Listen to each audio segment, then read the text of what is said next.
Perkenalkan, saya Akbar Budiman, Matematika 2014. Saya Adiba Wisnavega, Teknik Biologi 2014. Saya Salma Ayu Ramadhani, Planologi 2014. Kita dari kelompok 29. Dan sekarang kita mau ngejelasin tentang KMITB. KMITB, apa sih KMITB? Nah, KMITB itu tuh singkatan dari Keluarga Mahasiswa Institut Teknologi Bandung. Ingat ya, keluarga bukan kabinet, beda lagi. Nah, KMITB itu sendiri itu ada karena untuk menjawab kebutuhan dan tantangan mahasiswanya. Kan kita kan kuliah di ITB ini tuh pasti punya tujuan kan. Perguruan tinggi sendiri itu punya tujuan juga, yaitu mencetak insan akademis. Insan akademis itu seperti apa? Ada di dalam konsepsi itu apa nanti juga ada dibahas juga.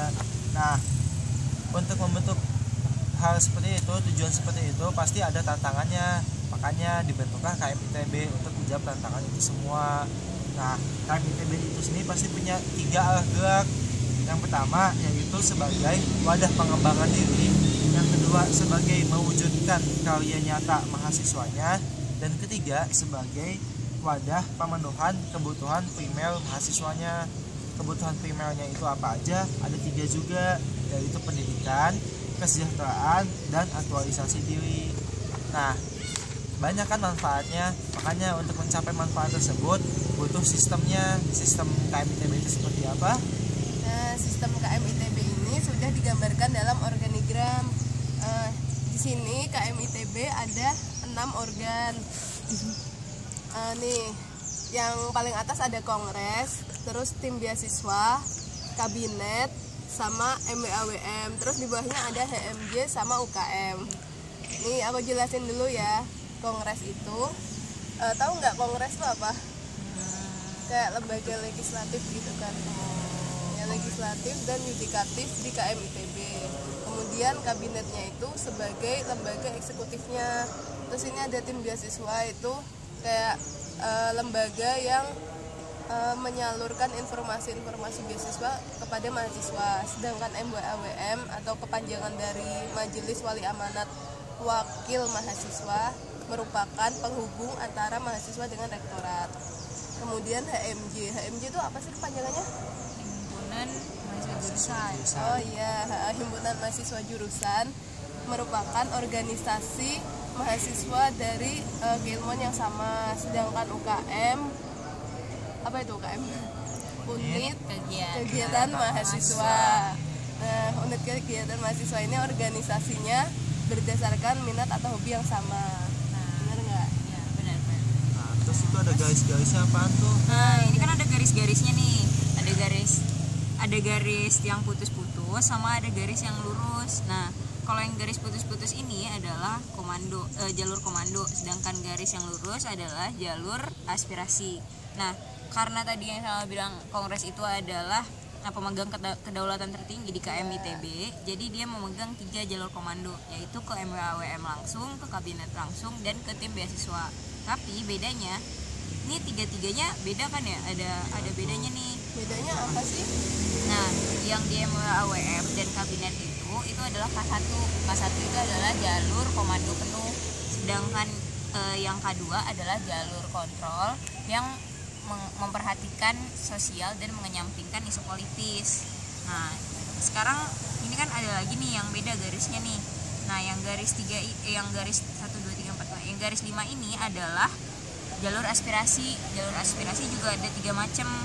Yang pertama itu adalah P1 dari mahasiswa langsung ke UKM atau ke HMJ. Yang kedua, ini sama-sama ke sini tapi beda, karena yang P2 ini adalah jalur aspirasi melalui beberapa HMJ dan beberapa UKM. Lalu yang P3 adalah dari mahasiswa langsung menyalurkan aspirasinya ke kabinet gitu. Terus ini garis apaan ya yang dari HMJ ke kongres ini? Oh iya, nah ini tuh ada garis putus-putus yang menghubungkan HMJ ke kongres. Tulisannya adalah perwakilan. Jadi perwakilan HMJ yaitu senator terkumpul di kongres yang yaitu tadi mempunyai kedaulatan tinggi. Jadi isi kongres itu adalah senator-senator dari HMJ di ITB. Nah, sementara itu Jadi kongres itu udah ada isinya semua mahasiswa dari semua jurusan ya. Iya, Oh udah iya, bener diwakilin gitu. Makanya kongres mempunyai kedaulatan tertinggi gitu. Oh ya, kalau anggota KM ITB-nya sendiri itu berarti semua mahasiswa ITB kah? Oh enggak, anggota KM ITB itu cuman seluruh mahasiswa S1 ITB kayak kita gini. Ya, Jadi S2 sama D3 itu apa S3 nggak termasuk. Nah, gitu. Jadi itu KM ITB kita semua kalau hidup tuh pasti punya peraturan gitu kan. Iya. Semua hal itu pasti punya peraturan. Nah, salah satu bukan peraturan sih, salah satu yang menjaga keberjalanannya KM ITB adalah landasannya sendiri. Landasan KM ITB itu ada 3. Yang pertama adalah ADART, yang kedua adalah RUK, dan yang ketiga adalah konsepsi KM ITB. Kalau ADART ini adalah dasar dari semua landasan-landasan ini. Jadi semuanya diturunkan dari ADART. Yang kedua adalah RUK atau rancangan Umum kaderisasi. kaderisasi. Rancangan umum kaderisasi itu ada 5. Yang pertama adalah orientasi, yang kedua adalah berkarya dan berkegiatan aktif, yang ketiga adalah pembentuk kebijakan dan badan eksekutif, pembentuk kebijakan dan eksekutif, yang keempat adalah penjaga nilai, yang kelima adalah siap-siap alumni. nah persiapan alumni untuk menjadi insan akademis itu sendiri. Sementara konsepsi KM ITB itu waktu di PUS inget nggak sih disuruh Ya, belajar? yang ada panjang itu. Nah, yang ada banyak itu. Nah, itu adalah konsep KM ITB. Itu isinya semua semacam UUD itu buat KM sendiri. Gitu. Jadi peran-peran kayak perguruan tinggi juga dibahas di konsepsi gitu kan. Ya, peran profil alumninya, tugas perguruan tinggi seperti itu semuanya dibahas di konsep KM ITB.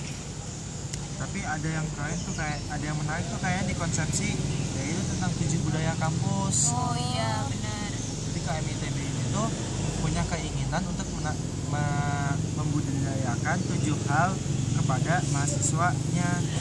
Yang pertama tuh integritas. Jadi mahasiswa ITB itu harus punya integritas, yaitu harus jujur, bersikap jujur dan punya integritas tinggi gitu. Yang kedua itu kajian.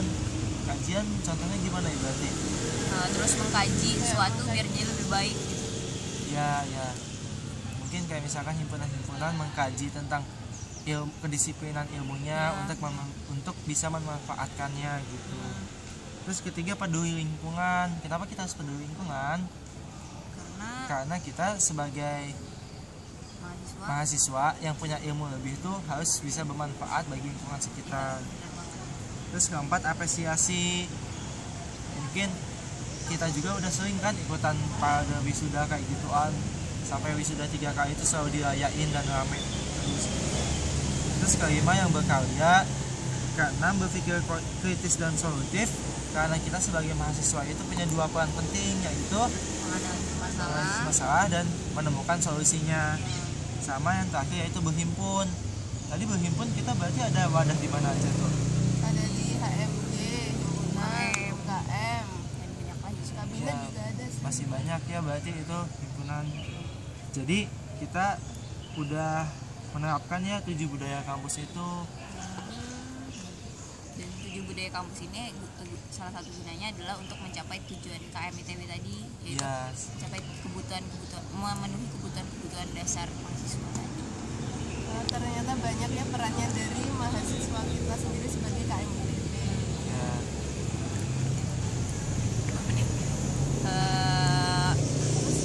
Apalagi sih yang ada di KM ITB, ada banyak kegiatan loh untuk bisa meningkatkan kemampuan.